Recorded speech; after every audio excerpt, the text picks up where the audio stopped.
காட்டோட ஒரு மூலையில ஒரு பெரிய மரம் இருந்தது. அந்த மரம் அந்த இடத்துல ரொம்ப வருஷங்களா இருக்கு. இருந்தாலும் அந்த மரத்துல இது வரைக்கும் ஒரு பூவும் பூத்ததில்ல, ஒரு காயும் காய்ச்சதில்ல. அந்த மரத்துல இருந்து தங்களுக்கு எந்த விதமான பயனும் கிடைக்காதான்னு எந்த பறவையும் அந்த மரத்துக்கிட்ட நட்பா இருந்ததும் இல்ல, அந்த மரத்துல வந்து உட்கார்ந்ததும் இல்ல. ஒரு நாள் உணவு தேட பறந்து போய்கிட்டு இருந்த ஜக்கு ஓய்வு எடுக்கிறதுக்காக அந்த மரத்துல வந்து உட்கார்ந்தான். உடனே அந்த மரம் ஜக்கு கிட்ட இப்படி பேச ஆரம்பிச்சது. ஏய் குட்டிக்காகமே, இத்தனை வருஷமா நான் தனியா வாழ்ந்து எனக்கு போர் அடிச்சு போயிடுச்சு. தயவு செய்து நீயாவது என் கூட நட்பாயிரு. அப்படி நீ நட்பாயிருந்தீன்னா நான் உனக்கு இனிப்பான பழங்களை கொடுப்பேன். இனிப்பான பழங்களை நீ எனக்கு கொடுக்க போறியா? உன்னை பத்தி நான் நிறைய கேள்விப்பட்டிருக்கேன். எங்க தாத்தா, என்னோட அப்பா, இப்படி நிறைய பேர் சொல்லிருக்காங்க. நீ ரொம்ப வருஷங்களா இந்த காட்டுல வாழ்ந்துகிட்டு இருக்க. ஆனா உன்னோட கிளைகள்ல இது வரைக்கும் ஒரு பூ கூட பூத்ததில்ல. ஒரு பூ கூட பூக்காத உன்னோட கிளைகள்ல இதுக்கப்புறம் பழங்கள் மட்டும் எப்படி பழுக்க போகுது? காகமே, அப்படியெல்லாம் சொல்லாத. என்ன நீ நம்பு. வேற ஒன்னும் செய்ய வேண்டாம். தினமும் என் கிளைகள்ல வந்து உக்காந்து என் கூட கொஞ்ச நேரம் பேசிக்கிட்டு இரு. அது போதும். இங்க பாரு மரமே, உன் கூட பேசிக்கிட்டு இருக்கெல்லாம் எனக்கு நேரம் கிடையாது. ஏதோ கலை பார்க்குன்னு உன் மேல வந்து உக்காந்தேன். அது தப்புன்னு எனக்கு இப்பதான் புரியுது. இப்படி சொன்ன ஜக்கு பிறகு அங்கிருந்து கிளம்பி பறந்து போயிட்டான். அதே காட்டுல உள்ள ஒரு சின்ன வீட்டுல சோனா குருவி தான் பையன் குக்கு கூட வாழ்ந்துகிட்டு இருந்தது. அன்னைக்கு சோனா குருவிக்கு உடல்நிலை சரியில்லை. அதனால உணவு தேட போகாம தன்னோட கூட்டுல படுத்திருந்தது. குக்கு, சொன்னா கேளு, வீட்டுல நம்ம 2 பேருக்கும் தேவையான தானியங்கள் இருக்கு. அதனால நீ தனியா உணவு தேட போக வேண்டாம். அம்மா, சொன்னா கேளுங்கம்மா ப்ளீஸ். நான் உணவு தேட போயிட்டு சீக்கிரமா வந்துருவேன். குக்கு இப்படி ரொம்பவும் பிடிவாதம் பிடிச்சதால சோனா குருவியும் குக்கு தனியா உணவு தேட போக ஒத்துக்குச்சு. இங்க பாரு குக்கு, உணவு கிடைச்சாலும் சரி கிடைக்காட்டியும் சரி, நீ இருட்டுறதுக்குள்ள வீட்டுக்கு திரும்பி வந்துடு. அம்மா, நான் நீங்க சொன்ன மாதிரியே நடந்துப்பேன். ஆனா கண்டிப்பா உணவு இல்லாம வீட்டுக்கு திரும்ப மாட்டேன். எப்படியாவது உணவு எடுத்துக்கிட்டு தான் வீட்டுக்கு திரும்பி வருவேன். இப்படி தன்னோட அம்மா கிட்ட சொன்ன குக்கு பிறகு உணவு தேட வெளியில பறந்து போனான். இப்படி பறந்து போன குக்கு ரொம்ப தூரத்தை கடந்து வந்துட்டான். இருந்தாலும் அவனுக்கு இது வரைக்கும் எந்த உணவும் கிடைக்கல. இதனால ரொம்பவும் களைச்சு போன குக்கு அந்த காட்டோட ஒரு மூலையில இருந்த அந்த மரத்தை பார்த்ததும் அதுல வந்து உக்காந்தான். சின்ன குருவியே, உன்னை பார்க்க ரொம்பவும் நல்ல பையன் மாதிரி தெரியுது. நாம 2 பேரும் நண்பர்களா இருக்கலாமா? அங்கிள், நானும் சின்ன பையன். உங்களை பார்க்க கொஞ்சம் வயசான மாதிரி தெரியுது. நாம 2 பேரும் எப்படி நண்பர்களா இருக்க முடியும்? இங்க பாரு குருவி, உன்னோட பேச்சு ரொம்பவும் வேடிக்கையா இருக்கு.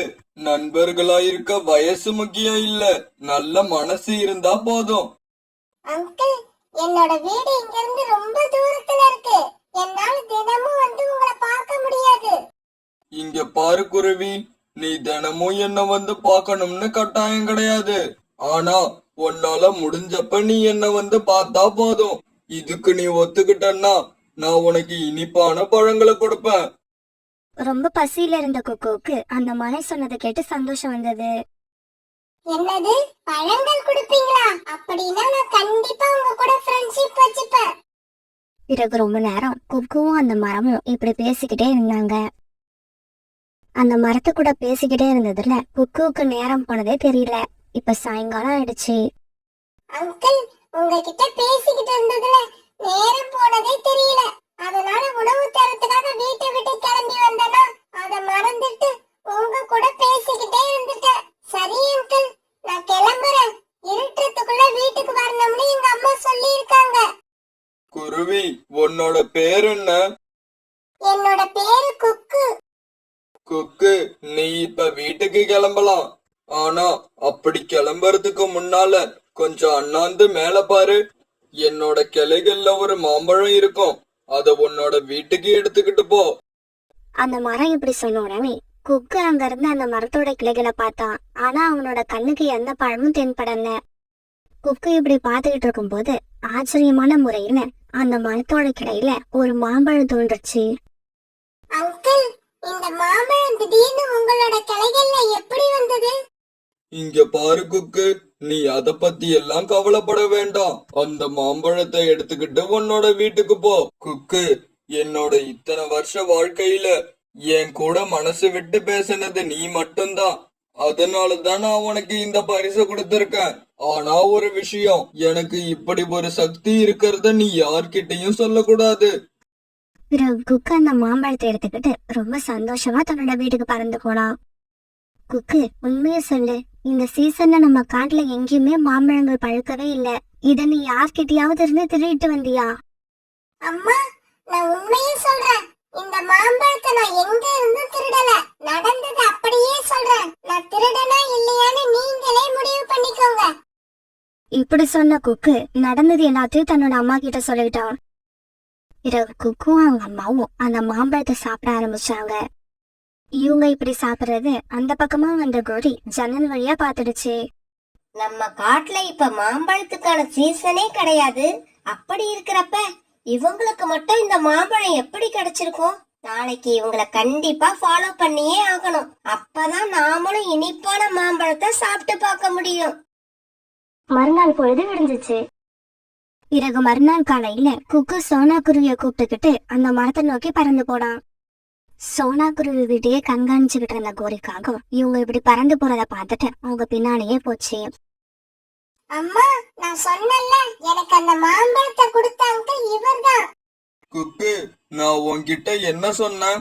இந்த விஷயத்த வேற யார்கிட்டயும் சொல்லக்கூடாதுன்னு சொன்னனா இல்லையா? அப்படி இருந்தும் நீ என்னோட பேச்ச மீறிட்ட. அங்கிள், அப்படி எல்லாம் இல்ல.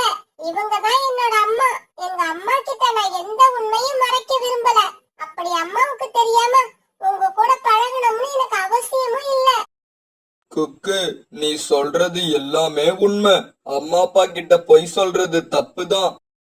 மரம் அண்ணா, நேத்து குக்கு எடுத்துட்டு வந்த மாம்பழம் நீங்க கொடுத்தது தானே? ஆமா ஆமா, உங்க பையன் குக்குவை எனக்கு ரொம்பவும் பிடிச்சிருக்கு. அவன் நேர்மையானவன், எப்பவும் உண்மையவே பேசுறான். அதனால அவனுக்கு நான் கொடுத்த பரிசுதான் அந்த மாம்பழம். குக்கு, இப்ப சொல்லு, உனக்கு சாப்பிட என்ன வேணும்? அங்கிள், எனக்கு இன்னைக்கு திராட்சை பழம் சாப்பிடணும் போல ஆசையா இருக்கு. உங்களால திராட்சை பழம் கொடுக்க முடியுமா? இங்க பாரு குக்கு, நீ கேட்டா நான் எதையும் கொடுப்பேன். என்னோட கிளைகளை பாரு, உனக்கு தேவையான திராட்சை பழங்கள் அங்க இருக்கும். பிறகு சோனா குருவியும் குக்கும் அண்ணாந்து அந்த மரத்தோட கிளைய பார்க்க அங்க இருந்து திராட்சை பழத்தை பார்த்துட்டு ரொம்பவும் ஆச்சரியப்பட்டாங்க. இங்க நடக்கிறது எல்லாத்தையும் ஒரு மரத்துக்கு பின்னால மறைஞ்சிருந்த கோரிக்காவும் பாத்துக்கிட்டே இருந்தது. ஓஹோ, இதுதான் விஷயமா? அப்படின்னா சோனா குருவியும் குக்குவும் நேத்து சாப்பிட்ட மாம்பழத்தையும் இந்த மரம் தான் கொடுத்திருக்கணும். அடடா, இந்த மரம் எதுக்கும் உதவாத மரம்னு இத்தனை நாள் இதனை அலட்சியப்படுத்திட்டேன். சரி, பரவாயில்ல, இப்பதான் உண்மை தெரிஞ்சு போச்சே. இதுக்கப்புறம் இந்த மரத்துக்கு ஏதாவது ஐஸ் வச்சு நாமளும் பழங்களை வாங்கி ஆகணும். மரம் அண்ணா, எங்களுக்கு இந்த திராட்சை பழம் கொடுத்ததுக்கு உங்களுக்கு ரொம்பவும் நன்றி. எனக்கு நன்றி எல்லாம் தேவையில்லை. குக்கு என்னோட நண்பன். அவனுக்காக நான் எதை வேணாலும் கொடுப்பேன். நான் என்னோட நல்ல நண்பனுக்காக எதை வேணாலும் கொடுப்பேன். பிறகு சோனா குருவி குக்குவும் அந்த திராட்சை பழத்தை எடுத்துக்கிட்டு அங்க இருந்து பறந்து போனாங்க. அவங்க இப்படி போனதை பார்த்ததும் கோரிக்காக அவசர அவசரமா அந்த மரத்துக்கிட்ட பறந்து போச்சு. இங்க பாரு மரமே, என்னை இதுக்கப்புறம் நீ ஏமாத்த முடியாது. இத்தனை நாள் நீ ஒரு பூ கூட பூக்காம என்னை நீ ஏமாத்திட்ட. ஆனா அந்த சோனா குருவிக்கு மட்டும் இனிப்பான பழங்களை கொடுத்து அனுப்புற. இங்க பாரு, மரியாதையா எனக்கும் பழங்களை கொடு. இங்க பாருக்காகமே, குக்கு என்னோட நண்பன். அவனுக்காக நான் எதையும் செய்வேன். இங்க பாரு மரமே, இப்ப நீ என்ன செய்யணும்னு சொல்ற? நான் உனக்கு ஃப்ரெண்டா இருக்கணும், அவ்வளவுதானே? சரி, இருந்துட்டு போற. இன்னையில இருந்து நானும் உனக்கு ஃப்ரெண்டு. சரி சரி, உன்னோட ஃப்ரெண்டுக்கு வீட்டுக்கு போக நேரம் ஆகுது. சீக்கிரமா பழங்களை கொடு. இல்ல, முடியாது. உனக்கு என்னால பழங்களை கொடுக்க முடியாது. ஏன்னா உன்னோட பேச்சுல உண்மை இல்ல, அன்பு இல்ல, பாசம் இல்ல. என்கிட்ட இருந்து எப்படியாவது பழங்களை வாங்கிக்கிட்டு போகணுங்கிற அவசரம் மட்டும்தான் தெரியுது. என்ன இந்த மரத்துக்கிட்ட பெரிய தலைவலியா இருக்கே? எப்படி கேட்டாலும் பழங்களை கொடுக்க மாட்டாங்குது. சரி, வேற வழியே இல்ல. அடி உதவுற மாதிரி அண்ணன் தம்பி உதவ மாட்டாங்கன்னு சொல்லுவாங்க. கடைசி முயற்சியா அதையும் செஞ்சு பாத்துடுவோம். இங்க பாரு மரமே, நீ இப்ப எனக்கு மரியாதையா பழங்களை கொடுக்கலன்னா உன்னோட கிளைகள் எல்லாத்தையும் உடைச்சு கீழே போட்டுருவேன். அப்புறம் உன்னால எனக்குன்னு இல்ல, உன்னோட நண்பன் குக்குக்கு கூட பழங்களை கொடுக்க முடியாது. காகமே வேண்டாம், அப்படி செஞ்சிராத. நீ கேட்டதை நான் இப்பவே கொடுக்கறேன். அப்படி வா வழிக்கு. இந்த கோரிய பத்தி இப்பவாவது உனக்கு தெரிஞ்சிருக்கும்னு நினைக்கிறேன். இங்க பாரு, சீக்கிரமா 4 மாம்பழம், 1/2 கிலோ திராட்சை, 1/2 கிலோ ஸ்ட்ராபெரி இதையெல்லாம் சீக்கிரமா வர வச்சு ஒரு கேரி பேக்ல போட்டு கொடு. சரி, நீ கேட்டது எல்லாத்தையும் கொடுக்கறேன். ஆனா நீ ஒரு நிமிஷம் கண்ணை மூடு. கண்ணை வேற மூடணுமா?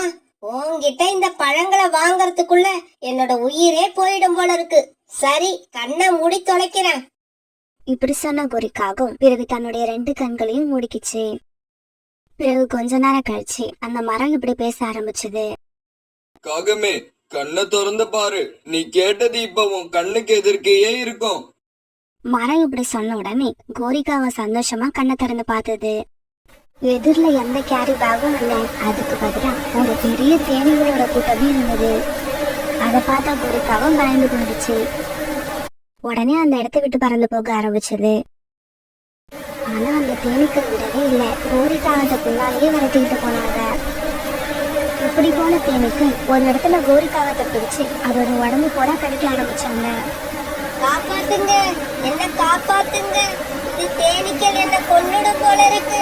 சீக்கிரமா வந்து என்ன யாராவது காப்பாத்துங்க. இப்படி அலறி சத்தம் போட்டு கத்தின கோரிக்காகவும் ஒரு வழியா அந்த தேனீக்கள் கிட்ட இருந்து தப்பிச்சு பறந்து போய் ஒரு மரத்து மேல வந்து உட்கார்ந்தது. கோரிக்காவ உடம்பு பூரா தேனீக்கள் கடிச்ச காயத்துல இருந்து ரத்தம் சொட்ட ஆரம்பிச்சது. இதுக்கப்புறம் அடுத்தவங்க சந்தோஷப்படுறத பார்த்து நாம பொறாமப்படவே கூடாது.